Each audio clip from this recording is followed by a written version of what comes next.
Уайымдама жан, бәрі жақсы болады. Батя настроение қалай? Үйің бар ма?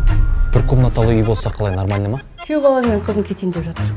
Бөлек тұратын болып шешті. Одобрено. Наконец-то өзіміздің үйіміздің ремонтын бастаймыз, ойла! Хочешь, үй алып берем, машина алып берем. Компанияма кіргізейін бе жұмысқа сені?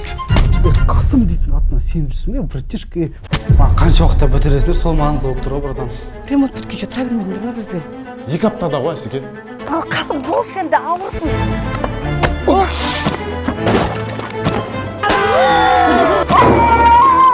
Ё-моё, конкретно плотно қада кетіпті ғой сені? Жатамыз ба осылай? Ремонт болатқан жерде. Шыдай тұршы, ана жақта ремонт біткесін ана жаққа көшеміз. Қойшы.